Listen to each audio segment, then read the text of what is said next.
ప్రత్యేక తెలంగాణ రాష్ట్రం కోసం పరితపించిన గొప్ప మేధావి ఆచార్య కొత్తపల్లి జయశంకర్ సార్ అని తెలంగాణ సామాజిక ఉద్యమకారుడు, తెలంగాణ గౌడ సంక్షేమ సంఘం రాష్ట్ర వర్కింగ్ ప్రెసిడెంట్, సూర్యాపేట జిల్లా రియల్ ఎస్టేట్ వ్యాపార అసోసియేషన్ అధ్యక్షులు సావిత్రిబాయి పూలే జాతీయ విశిష్ట సేవ అవార్డు గ్రహీత పంతంగి వీరస్వామి గౌడ్ అన్నారు.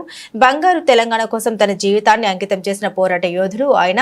ఉద్యమ స్ఫూర్తి ప్రదాతగా ఆయన ప్రజల్ని ముందుండి నడిపించారు. ఈ కార్యక్రమంలో రియల్ ఎస్టేట్ పట్టణ అధ్యక్షుడు జలగం సత్యం గౌడ్, జిల్లా రియల్ ఎస్టేట్ గౌరవ సలహాదారు దేవత్ కిషన్ నాయక్, జిల్లా ప్రధాన కార్యదర్శి వెన్న శ్రీనివాస్ రెడ్డి, రియల్ ఎస్టేట్ జిల్లా కోశాధికారి పాల సైతులు, పట్టణ ఉపాధ్యక్షులు ఖమ్మంపాటి అంజయ్య గౌడ్, విజయ నాయక్ తదితరులు పాల్గొన్నారు. తెలంగాణ రాష్ట్రం కోసం కొత్తపల్లి జయశంకర్ సారు తెలంగాణ రాష్ట్రం ఏర్పడడానికి ఎంతో తప్పించిన గొప్ప మేధావి జయశంకర్ సారు తన రచనల ద్వారా తెలంగాణ ఉద్యమానికి ఊపిరి పోసినటువంటి మన జాతిపిత జయశంకర్ సార్.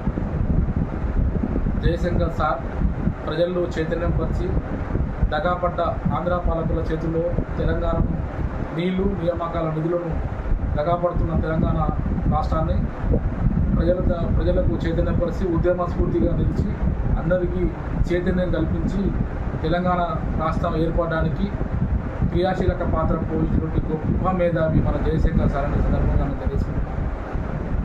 నేటి తరం యువకులు అందరూ కూడా జయశంకర్ సార్ని స్ఫూర్తిగా తీసుకొని ఆయన ఆశయాలను కొనసాగించాలని, జయశంకర్ సార్ యొక్క నేటి ప్రపంచం ఉన్నంత వరకు తెలంగాణ ప్రజలందరూ కూడా మర్చిపోకుండా ఆయన యొక్క ఆశయ సాధనకు కృషి చేయాలని ఈ సందర్భంగా తెలియజేసుకుంటున్నాను.